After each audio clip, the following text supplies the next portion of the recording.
Welcome to a debate in the Pittsburgh mayoral race from the studios of KDKA-TV.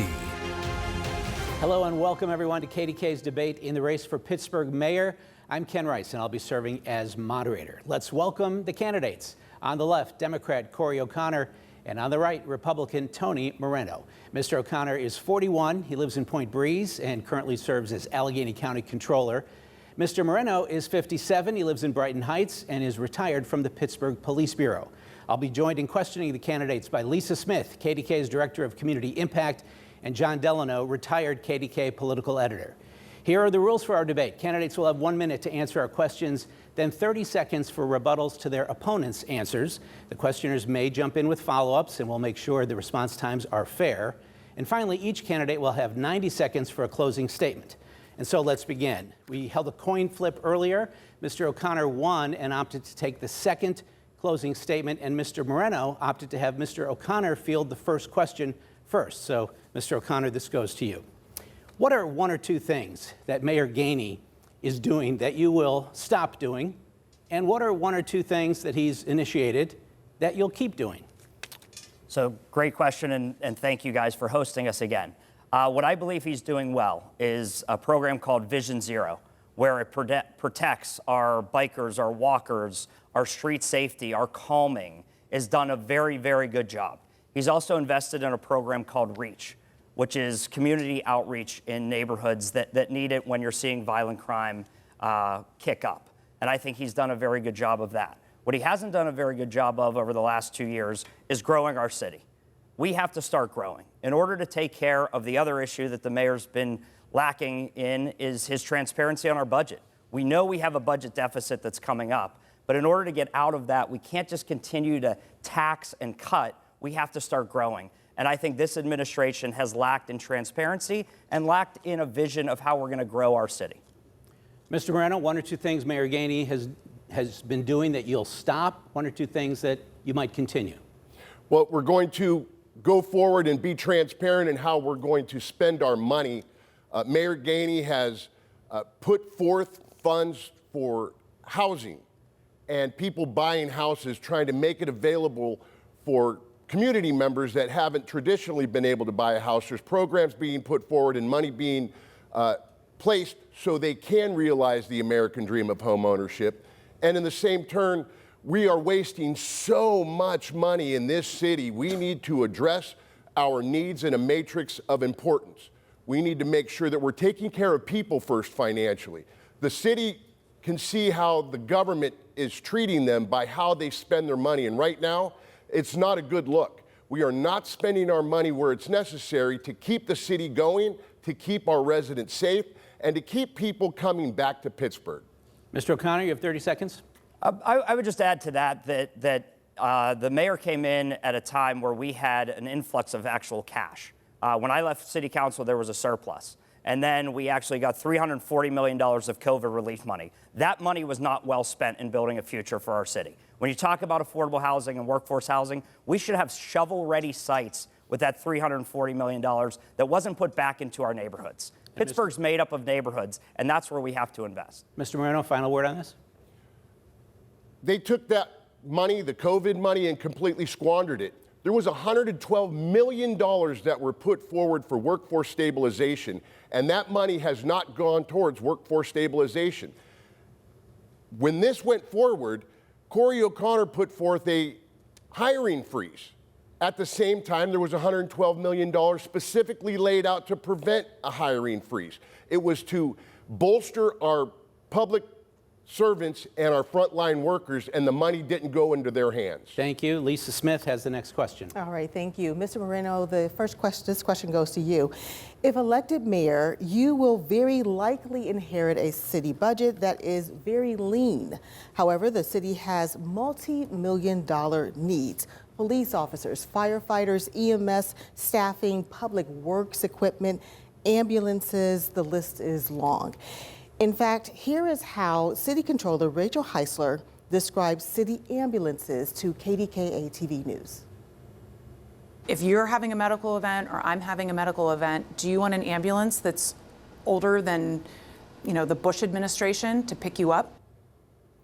So in addition, she calls plans to use the city's rainy day funds for operating budget needs unsustainable. So if elected mayor, how will you handle this budget? Will it mean raising taxes? Will it mean layoffs? Or will you need to reduce services? We need to focus on where it's important to spend our money first. Our public safety is number one. It's the number one thing a mayor has to focus on. We are pimping out our medics and our police. When you call 911 and you don't have a police officer available to show up, but you're watching a Pirates game and you see 4 police officers on the field, it leads a question to why aren't they there? And it's because when we come under a budget shortfall in the city of Pittsburgh, the first thing we do is attack the people who protect us, attack the people who we take money away from, the people who are coming to take our grandparents to the hospital if they fall, who are coming to our neighbor's house if someone's breaking in. We focus on taking away public safety instead of refocusing money where it's important.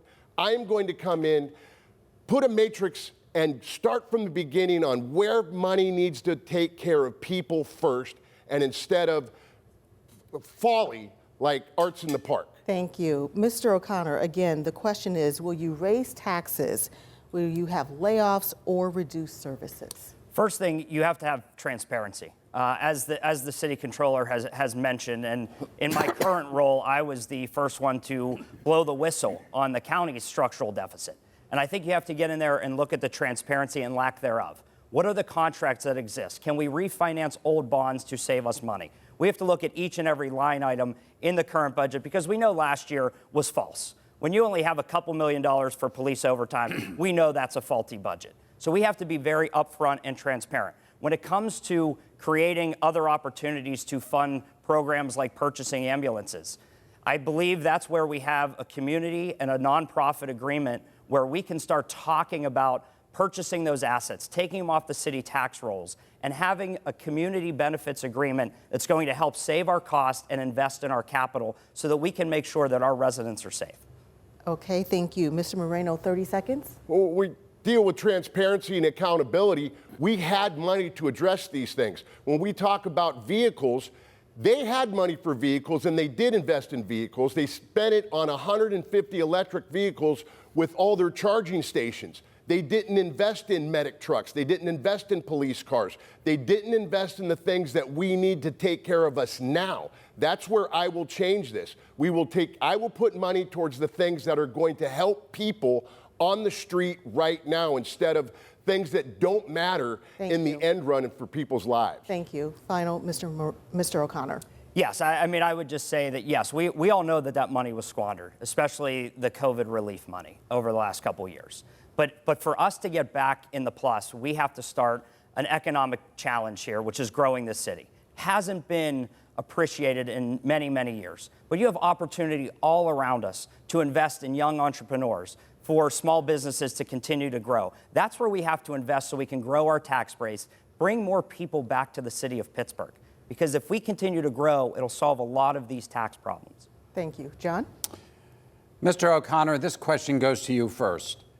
ICE immigration arrests in Pittsburgh have really escalated over the summer. And as you know, about a dozen local government agencies have signed cooperation agreements with ICE, but Pittsburgh has not. So what would you do as mayor? Should Pittsburgh declare itself a sanctuary city, or would you require the city police and city agencies to cooperate with ICE in the removal of illegal, undocumented immigrants from the city? First off, Pittsburgh is a welcoming city. If you are in our city, whether you're here for a day, a minute, an hour, a year, 20 years, we are here to protect your rights. And that's what our job is as a city. I will not partner with organizations like ICE because for me, we are a welcoming city in the city of Pittsburgh. When you partner with ICE, you actually put more lives in danger. What do I mean by that? If you have a partnership with organizations like that, people are afraid to call 911. People are afraid to call 911 for emergencies. We cannot have that. Our job is not to worry about the federal government. Our job is to worry about the people of Pittsburgh and making Pittsburgh a welcoming, safe place. Mr. Moreno, same question. as a councilman, Mr. O'Connor was on the Immigration and Refugee Committee. They set this up. They brought people into our city without a place to live, without jobs, without any future, without anybody showing them how to speak English, how we live as Pittsburghers. So now all this money's being focused on there. Mr. O'Connor says, and he touts that he raised 40 new businesses for the immigrants in other parts of the city. And at the same time, our legacy communities that have been here did not see that same kind of funding like in Homewood. There weren't 40 new businesses built in Homewood. Nobody bought a building in Homewood for $1 and then gave them millions of dollars to refurbish it like they did in Beachview. The URA sold that to Casa San Jose for $1. $1, this 20-plus unit building, and then gave them money to refurbish it. Those monies are not being focused to the legacies that are here in Pittsburgh, and we need to readjust that and take care of the people here first. Mr. Moreno, just to be clear, would you cooperate then with ICE?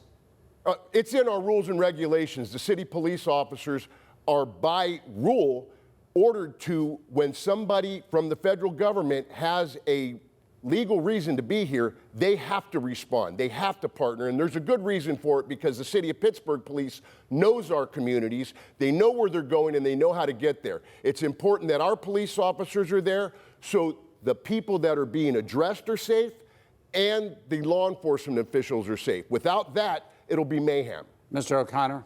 Yeah, I'll respond to the lack of welcoming from my opponent.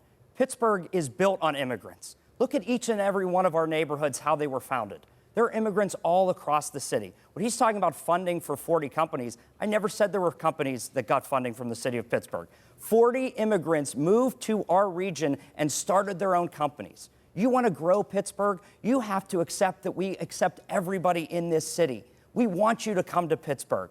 That's how we're going to build and grow and create dynamic, diverse neighborhoods. That's what Pittsburgh's all about. It's a melting pot. 30 seconds. Yeah, we're driving black families out of the city of Pittsburgh because we don't focus our money on them. We show it every single day by our budget. They move money to places that are away from the people who need it the most. We have made this whole entire organization a money laundering pit, and it's hurting people on the street. So I want to take our money and focus on Pittsburgh first. I'm welcoming anybody, but we have to take care of Pittsburghers first before we can have anybody else come in here and take our resources that are so scarce. Let me ask a somewhat related question, if I may. Hardly a week goes by without President Trump threatening to send National Guard to an American city. Chicago is the most recent. If the president targeted Pittsburgh, what would be your response as mayor? Mr. Moreno, what is your view of using American troops not trained in community policing against American citizens? Well, I'll tell you where you're going to see the federal government come in, and that's when the draft's here. You're going to see them here. But as far as them coming here, it's because of Mr. O'Connor and his group of people defunded the police back in 2020. They took all of that money away from the police department. $10 million a year have been removed from the police training budget and put into the Stop the Violence budget. We knew how it was going to be spent in the police training budget, but we don't know what happened to it in the Stop the Violence funds. That young man in Carrick High School was a victim of exactly that. There was nobody there to protect him. He was begging for help. His family was begging for help. The Stop the Violence representative stepped in, and he said, we need to move them. And when they asked for the funds to move them, they said we didn't have it. Because $10 million a year, $36 million have been squandered in that. And you know what happens? He blames the black guy for not having enough police officers, and he's the one that defunded them with Dan Gilman and Ricky Burgess. I want to come back to my question. Would you welcome the National Guard to Pittsburgh if the president so determined? Yes, we don't need them. If we do our jobs here, we won't need them if we did the right thing. And if they do come, then we're going to have to make sure that they go by the rules and regulations according to the City of Pittsburgh Police. And we are going to make sure that there's monitors there so nobody's rights are violated. Everybody acts in line with the way that they're supposed to. Mr. O'Connor, same question. There's a lot to respond to that one, but I'll answer your question first. No. this is a Pittsburgh thing that we can handle. First of all, you hire a full-time chief of police. You build morale back in our police force. And then you continue to do co-response that we've seen work successfully in all of our community neighborhoods. So no, we do not need cooperation from outside agencies. This is a Pittsburgh situation, and we can handle it as Pittsburghers. And so if the National Guard came to Pittsburgh, you would do what?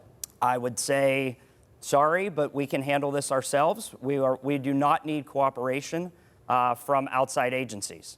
And when we go back to defunding the police, you know, I would look at my record. When I was on city council, at one point, we had over 1,000 officers. I've always supported our public safety departments, and I've always and will continue to do so, all three of those major organizations. Mr. Moreno, you get 30 seconds here.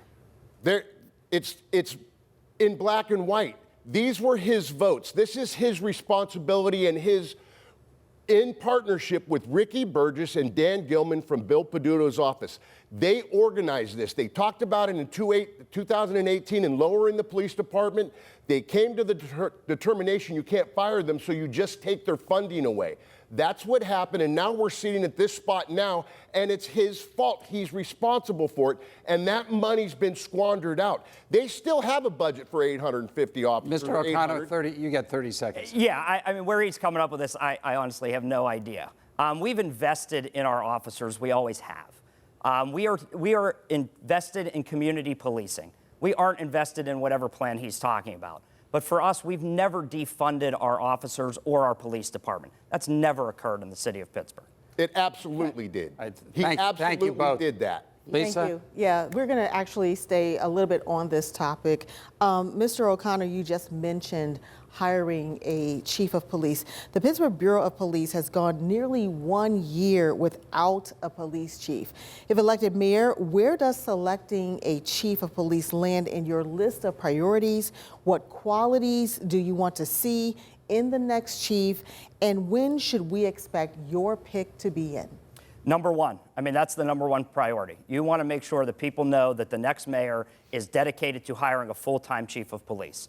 And that individual, if elected November 4th, we want to do a quick process where we are interviewing people. We are not going to spend taxpayers' money on a national search. We want people that understand this community, understand all of our neighborhoods, so that whomever he or she is as our next chief can get to work right away, because it will build morale in our officers, hopefully keep some of them retained so that they want to work in our police force. But that is a number one priority for the next mayor. And if elected November 4th, I will already start interviewing the following week and be prepared to make that announcement before even being sworn in. All right, Mr. Moreno. Mr. O'Connor says, go back and look at my record.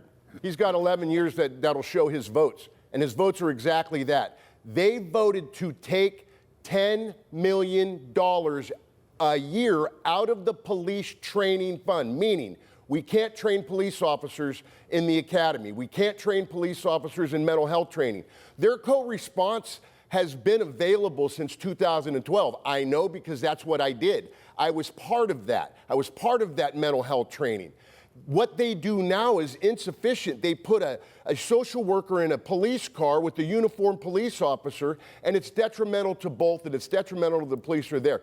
Go back and look at Mr. O'Connor's record. It's in public source. That's exactly what they did, was take the monies that the police needed to train its officers to be a professional unit, and he put it in Stop the Violence Fund that is not stopping any violence. People are being murdered on the street. There's no accountability to it, and his record shows it. Mr. Moreno, the question is really about what are your qualifications for the next police chief? What do you want that chief to do? Well, I'm the only one here that's experienced enough to pick a chief of police that is going to keep order, accountability, and transparency.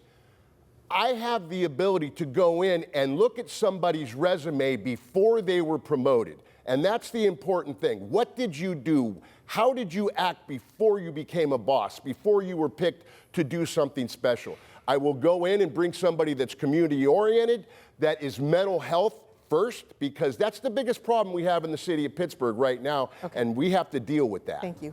Mr. O'Connor? I mean, again, look at my record. We did not defund any of these organizations that he's talking about. If you want to talk about investing in police force, when I was there, we actually got a location for a possible new training facility from the federal government for $1. So we are investing in the future. We have to invest in our officers. As I mentioned, I'll be ready to make that decision immediately because we can't waste time. And I think that's the difference in this election. Who's ready to go in day one and start turning this city around? And it's not somebody that's going to go back and talk falsely on somebody else's record. All right, thank you. Ken? Do we still owe Mr. Moreno a rebuttal? Or A rebuttal. Just a very quick, please. Very quick. It's the record. It's the voting record. It says it very clearly that this money was removed, taken. It's not matching money. It's taken from the police training budget intentionally to lower the number of police officers. If you look at what they're doing right now, the city of Pittsburgh has offered the city police a pay cut. They didn't offer them a pay raise.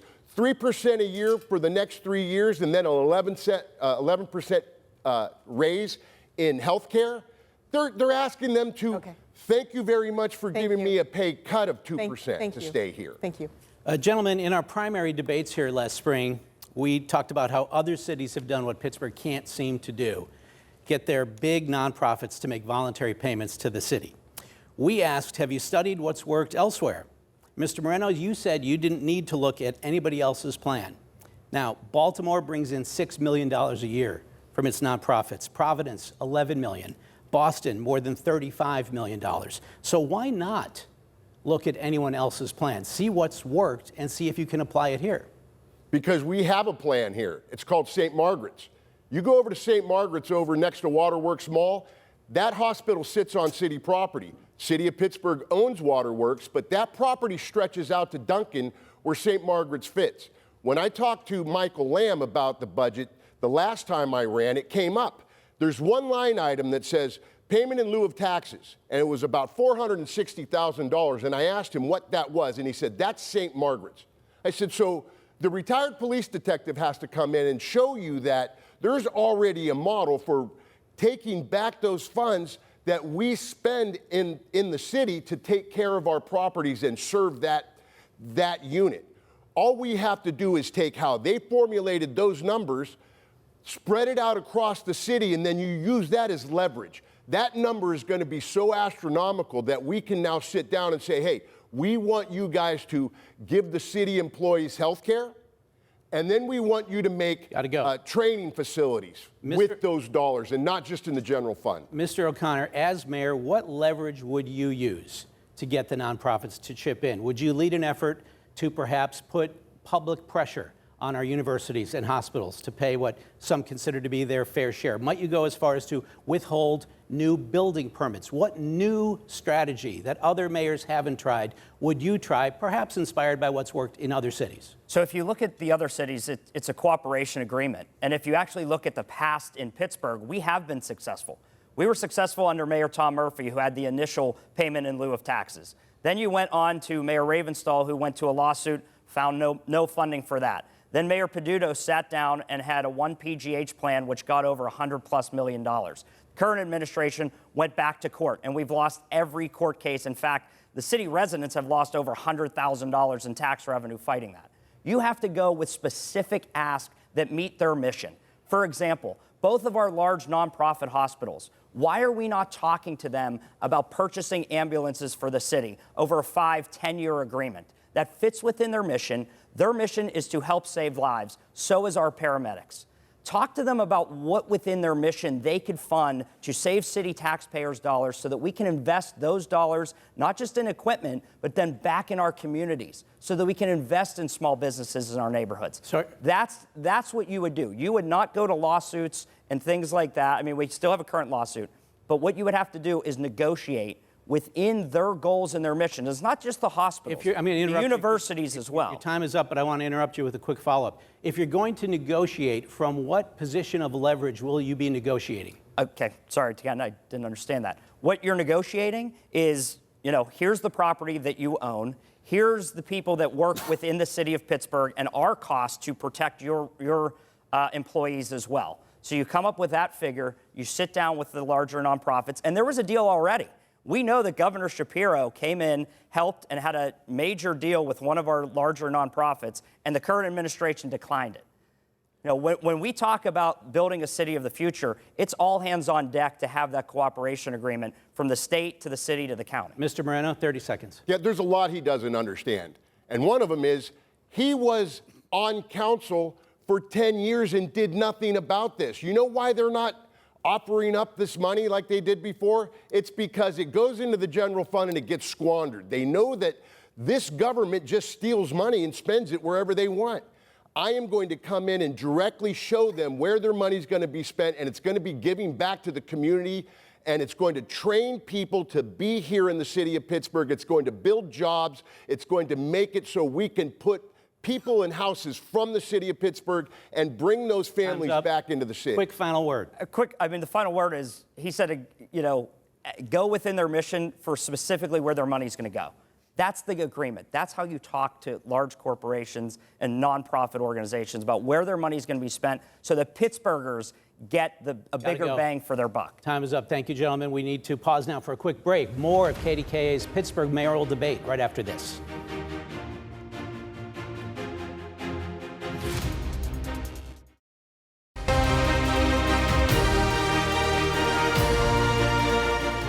Welcome back to KDKA's debate in the race for Pittsburgh mayor between Republican candidate Tony Moreno and Democratic candidate Corey O'Connor. The next question comes from John Delano. And we begin with Mr. O'Connor. Mr. O'Connor, last week the governor and a number of local elected officials claimed initial success in their downtown revitalization project. But to many, downtown still seems dead. No longer the attraction it once was when we were kids. People cite shootings, stabbings, panhandling, homeless people, closed storefronts, high-priced parking, businesses moving out to the suburbs. You know the whole list. So is this just a perception problem? What's the first thing you're going to do to make downtown Pittsburgh a place everyone wants to work, visit, or live in? The number one thing to do is make it more vibrant. If you look at what other major cities have done, they've gone out and they've got even more money. Denver got $600 million to invest in storefronts, to invest in infrastructure, to invest in locating companies and businesses back downtown. We cannot renovate every single building for housing. Housing will obviously help in bringing more people down here, but we have to be more vibrant. We have to have a plan and a strategy to use those tools and that future revenue back into the Golden Triangle. For me, you have a lot of great anchors here already. Point Park University, something we don't see on TV or talk about enough. They added 500 students. They wanted to get to 1,000. Could you imagine if we added 1,000 new students back downtown? We also have to make sure it's clean, and we have to make sure that it's safe. Obviously, that's an image problem that we have to get over. But making downtown more vibrant and a destination again is right within our grasp. And we have a lot of young entrepreneurs who want those storefronts. That's where the city has to put their money in and encourage people to open storefronts downtown. Mr. Moreno, what are you going to do first to make downtown a place to work, live, and visit? Look, the number one priority of a mayor is public safety, and we need to keep downtown safe. They give us numbers that are skewed. They are not counting deaths by overdose as homicides. When somebody goes and they buy an illicit drug on the street, they expect to get what they're buying. This is just commerce. It happens. It might be illegal, but it happens. If you're buying a Xanax and it's sprayed with fentanyl and you're dead, nobody's investigating that and treating that as a homicide. We need to direct public safety downtown. We need to improve our police department in numbers because Mr. O'Connor defunded the police in 2020. We couldn't train police officers. He took $10 million a year out of the budget so we couldn't train them, and now our police stations are closed at night. People are dying on our streets. They're laying in our planters.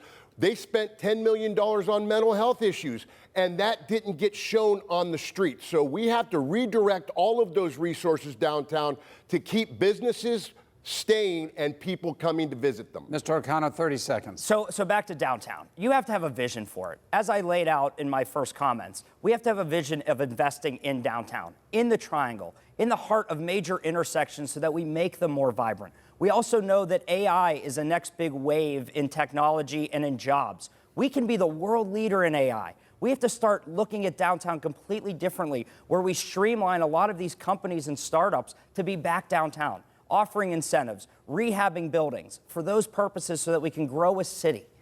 Mr. Moreno, you have the last word on this, 30 seconds. When we get safe, when you can walk through Pittsburgh like we were able to do in 2015 and have dinner in Market Square at 9 o'clock in the evening and not be accosted or fear for your life, people are going to start coming back. We're going to see that vibrance happen that he's talking about because people are safe.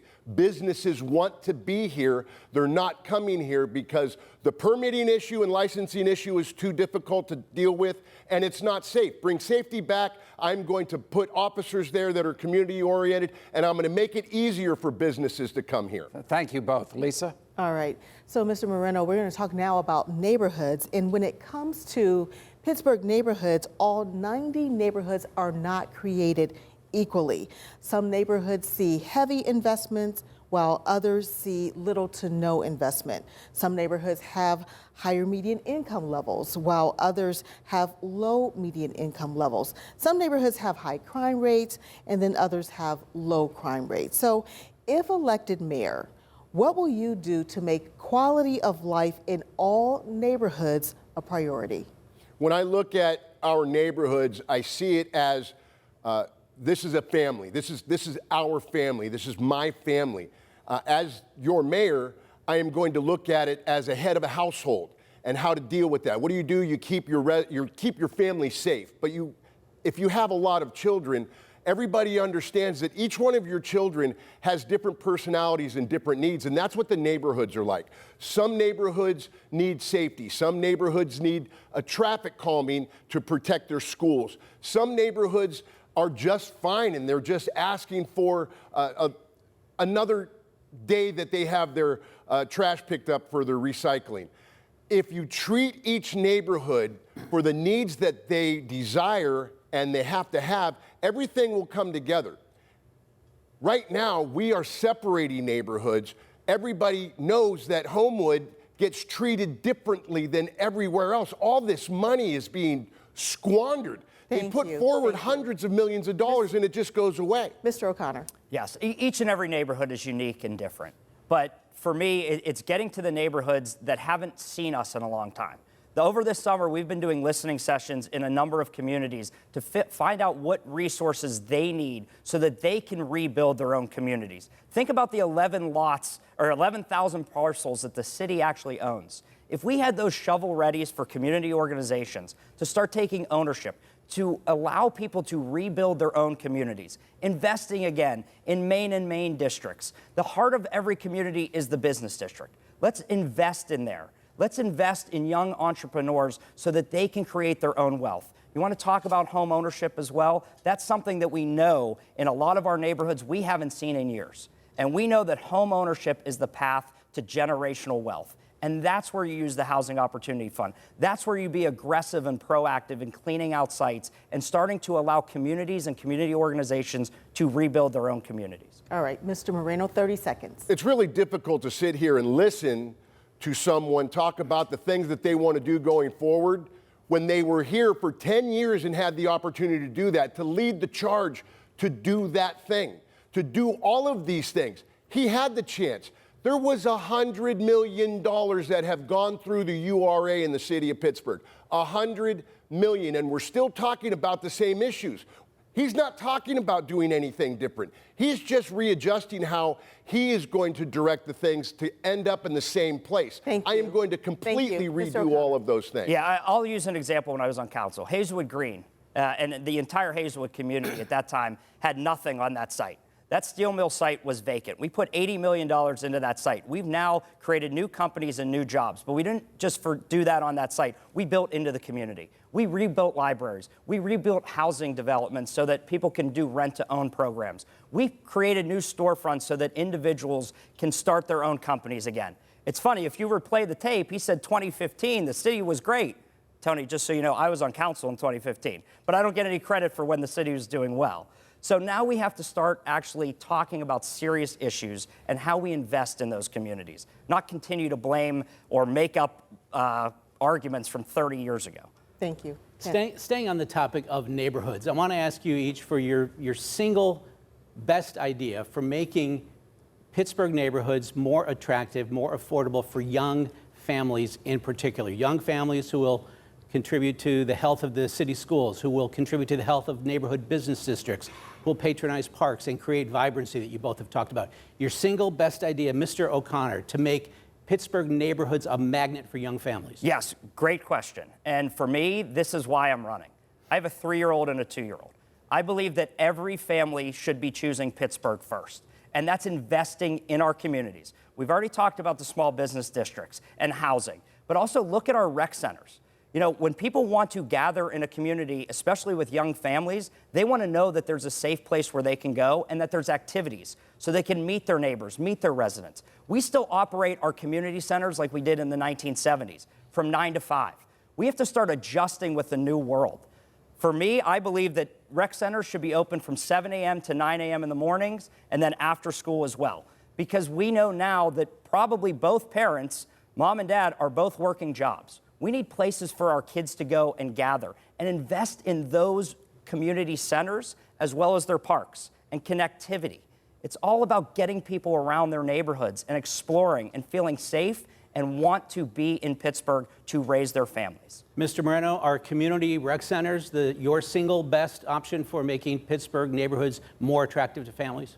Well, they're nice, and we should have them. But first, I want to make sure that we understand where this money's going. $80 million down the green in Hazelwood did not fix the flooding problem that terrorizes that neighborhood every time it rains. It is so dangerous, and he had an opportunity to do that, and he didn't. That'll be one of the first things I do, is direct that money towards that problem that started with that new bridge.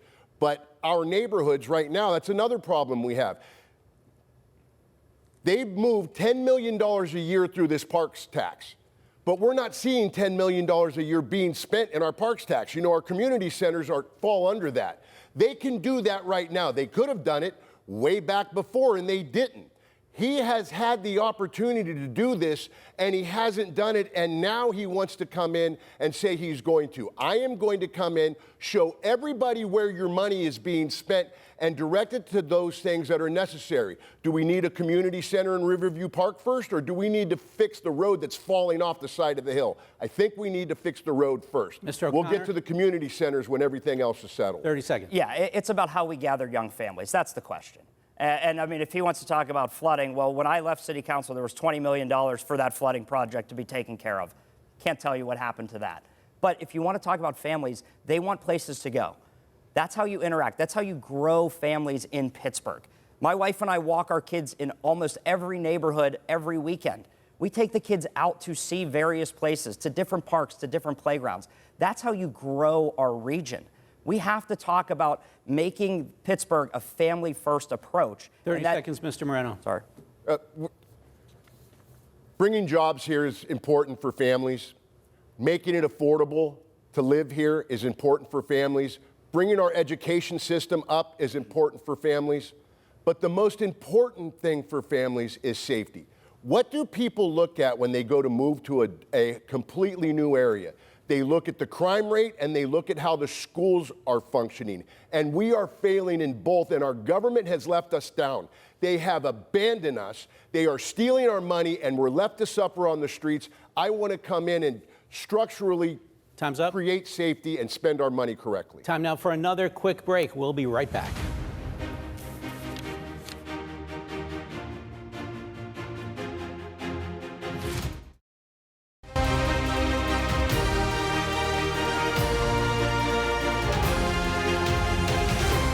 We continue now with KDKA's Pittsburgh mayoral debate. John Delano has our next question. John? Mr. Moreno, we'll start with you. In this city of eds and meds, Pittsburgh is facing significant challenges under the Trump administration.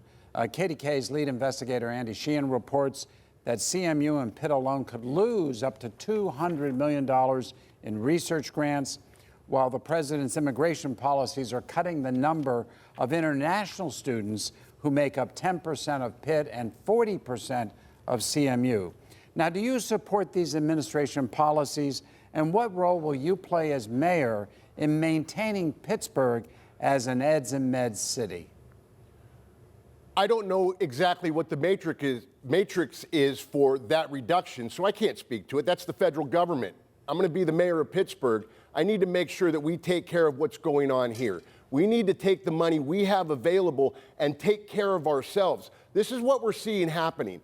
They being this current government, has created all these revenue streams for things that are not important to the people in our neighborhoods.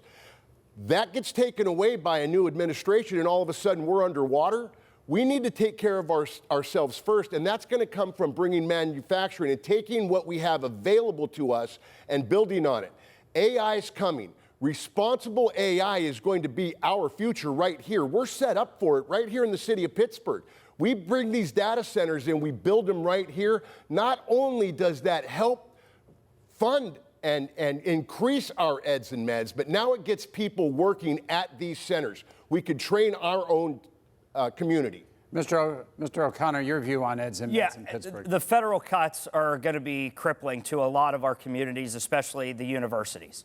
Those are jobs that we are talking about for the future. Those are research jobs. Those are jobs that have created neighborhoods, that have invested in our neighborhoods, that have brought new families back to Pittsburgh. You talk about AI and how that's a new wave. If a lot of those research grants are cut, that's going to impact our ability to be a worldwide leader in eds and meds, especially when you're talking about research and research grants that go on at our universities. So for me, your voice of the city of Pittsburgh, you're the mayor. You stand up and you fight, and you make that argument why these cuts are going to impact my city. And that's what you have to do as the leader of this city. Mr. Moreno, 30 seconds. It just goes back to we need to take care of ourselves first. We won't have to worry about what these people are doing with cuts and why they're cutting them. If we are secure and we have our foundation laid out, we won't have to deal with that on that end. We can come in and say what's necessary for our communities in these cuts, that we need to keep some of these things that are successful. And if you prove those successes, we'll be able to sustain the way that we're living. Mr. O'Connor, you have the last word on this. Yeah, these cuts, this isn't money that goes straight to the city. This is money that hires researchers and people that are looking at life sciences. That's why it impacts the city of Pittsburgh. And that's why it hurts our bottom line, because you could be losing jobs, you could be losing residents because of the federal cuts that are going to cripple our eds and meds and our universities and the research that they do. Thank you both. Lisa? All right, let's talk about some other cuts. With the passage of recent federal legislation, according to the governor's office, the 12th congressional district, which of course does include Pittsburgh, could see an estimated 17,700 residents lose their Medicaid coverage, and nearly 10,000 residents could lose SNAP benefits. As mayor, how would you address a potentially large increase in Pittsburghers who find themselves without money for food and without medical care? Starting with Mr. O'Connor. Yes, as I said in the last statement, you have to be partners with our congressional leaders who are fighting to save those programs. You have a voice. You represent the city of Pittsburgh and how those cuts are going to impact each and every one of us. And that's what you do first. Then if those cuts come, you partner with our organizations that are here that provide additional services, see what resources they have so that we can make sure that people aren't falling through those gaps. Some of those programs help our most needed population in this city and in this region. We have to ensure that they stay stable and that funding, if it's cut, we have stopgaps so that we can help provide those services to those residents. Mr. Moreno. There's responsibilities from everybody that's an elected official, and that's taking care of the people that need it the most. When I'm the mayor of the city of Pittsburgh, I'm going to make sure that Pittsburghers are taken care of, and if somebody's not acting the way they are in government, they need to be addressed and make sure that that gets taken care of. My responsibility is going to be able to take care of those people while we're waiting for them to flush that out. There's $1 billion sitting on Pennsylvania right now that Governor Shapiro has not issued out to the communities that need it most, and some of that money can fall on here. Instead, what the city of Pittsburgh does is when the federal government cuts our funding for people in need, they go right after public safety. Everything in public safety comes first when it comes to cutting. So now not only do the people that need help the most, they can't be protected because they're the most vulnerable. I want to make sure the city of Pittsburgh is in a position to take care of themselves first, and then we can go after the people that are hurting us in government, taking away the benefits that the people need. Thank you. Mr. O'Connor.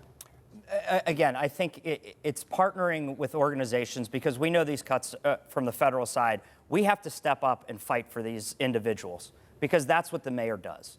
The mayor has the voice of the city of Pittsburgh, and they have to be vocal and they have to be in the communities fighting to make sure that these cuts don't happen. And it's partnering with our congressional leaders who are down in Washington right now fighting for those same causes, going to the state, making sure that funding is there so that we can take care of organizations that provide those services to our residents. That's the role of the mayor. You have to be vocal about it. All right, final 30 seconds, Mr. Moreno. Yeah, there needs to be a personal responsibility here also. If you look at what some of the cuts are entailing, it's able-bodied people that are on Medicare that are sucking the resources out of the dollars that need to be spent in our communities. If we had jobs that people would work, people do not want to be on public assistance. They don't want to be on welfare or Section 8. They want to work. They want to provide for their families. They want to find that American dream and live without worrying about who's going to cut their funding. So if I make that a priority, we'll do it. Mr. Moreno, new subject, and I believe this will be our last subject. If and when you're sworn in, you'll have less than 4 months before the NFL draft comes to Pittsburgh. What ideas must you already have to maximize the benefit to the city of Pittsburgh from hosting such a huge, high-profile event? We got to make sure that we have enough people to function in the city that are employed here, that are doing things that are positive. We saw in this last budget where so many unnecessary jobs were being cut, but what were they used for? If we're safe, this thing is going to go off without a hitch. Pittsburgh hosts a lot of big events all the time. This is no different. We're going to be able to function. We're going to be able to move forward. It's how are we going to spend our monies correctly? How are we going to take the benefits from this and utilize it in a positive way for the city of Pittsburgh and go forward in bringing more things like this, showcasing what Pittsburgh really is? And we can't do that when we're stepping over people who are overdosing on the street. There is no way we can humanely act as a city when we have that and then invite everybody else in here to witness it. Take care of those things first. Make sure that we are healthy, clean our city. That's going to be one benefit that we're going to have. Mr. O'Connor, what will you do to maximize the benefit to Pittsburgh from hosting the draft? Yes, first of all, we're going to be on the world stage. We have to sell what Pittsburgh is right now. It's not steel mills from the 70s. We have to talk about eds, meds, AI, new families coming here, new immigrant companies that started here, why families should choose Pittsburgh first. This is our golden opportunity to show 50 million people who are going to be watching the draft why Pittsburgh should be a place, not only should you come and visit, but you should live here. The quality of life issues that we have here, the affordability that we can talk about, and making sure that Pittsburgh's affordable so that when you're looking at places to live, we have the ability to put you in the right direction. We also have to look at downtown. We don't want people to just be at the Point and by Acrisure Stadium. We want you in our neighborhoods. We want you to support our cultural districts, our small business districts. Go out and explore Pittsburgh. The empty storefronts that we have, there's probably about 55 of them that need some type of vibrancy to be happening before the draft even starts. So you're talking about putting young entrepreneurs, putting artists, putting musicians, making downtown and the area surrounding it as vibrant as it can. So when somebody comes in to see this city, they love it like all of us do. You'll do that. You'll fix that. We'll fix. You'll take care of the empty storefronts. Yeah, I mean, right now the PDP is already working on a plan to fill in those 55, I believe, storefronts. Mr. Moreno. Because that has to happen. Thank you. Mr. Moreno. We saw what Detroit did. Detroit was in a pitfall when they had the Super Bowl, and they had to come in and dress up all of their failures, which it worked because it looked good. But deep down, there's still a rot inside of that city that they're trying to build on. The city of Pittsburgh got caught in that. We got caught in, we are trying to take our hotels and put people that are living on the street in our hotels, and we built that hotel because we wanted to bring events into the city of Pittsburgh. Our lack of leadership in government has led us to this position. Final 30 seconds. That's a prime example of why when you're debating on who you're going to vote for, this is why I'm asking for your vote. You want somebody that's going to sell the city of Pittsburgh, sell a future, Not talk about the bad things, but about the good things that are happening and believing in ourselves again, Pittsburgh. That's how we're going to turn this thing around, not arguing about things that happened many, many years ago. It's about a vision and a dream that we all have about how great our city is. And that's why the NFL draft is so important. And that's why we're going to tell a new Pittsburgh story during that week. Time now for the candidates' closing statements. The order was determined earlier by coin toss. Mr. Moreno, you go first, and you have 90 seconds. Pittsburgh, everybody wants change. We've had, in the last 2 elections, a mayor who got voted out, and that hadn't happened in 80 years, and that's because we wanted change. We did it with Bill Peduto. He left. We got Ed Gainey, and nothing changed. We are now going backwards if we bring Corey O'Connor into play. Corey O'Connor has a record. He asked us to look at it. We went back and we looked at it. He defunded the police. $10 million a year comes out of the police training budget and now goes into a Stop the Violence fund where the violence isn't stopped. That young man in Carrick had to protect himself, and now he's being charged as an adult because nobody came to help him and give them the resources needed. Ladies and gentlemen, I'm asking you to make that change. We need to get real leadership and a real look at how things can be done different, and that's voting for me. I am going to abjectly change everything that we're doing going forward because all we see now is how it's failing, how the money is being wasted and stolen, taken away from our communities, how we're driving black families out of the city of Pittsburgh, how we're mismanaging our fleets, how our parks are being squandered because there's $10 million a year there and we don't spend it correctly. I'm coming at you from service and a place of love, and I'm asking you to vote for me, Pittsburgh. I will bring the change that you desire. Mr. O'Connor, your turn. You have 90 seconds. Thank you. I want to thank KDK for hosting, the viewers for watching, and Tony for being here as well. Pittsburgh, we have a choice in front of us. We have difficult work in the years ahead. We have a crumbling budget. We have crumbling infrastructure. We have ambulances that break down to and from calls. We need a mayor who is going to be honest and transparent with our budget crisis. We need a mayor who's going to be collaborative, working with community leaders, community organizations, so that we get you the resources you need in your community so that you can rebuild it. We also need a mayor who's going to be proactive in growth and opportunity. I bring 11 years experience in city government. I bring 3 years experience as your county controller. I am prepared for this job on day one because we cannot look back any further. We have to move our city forward. I put together a plan and a vision of growth, opportunity.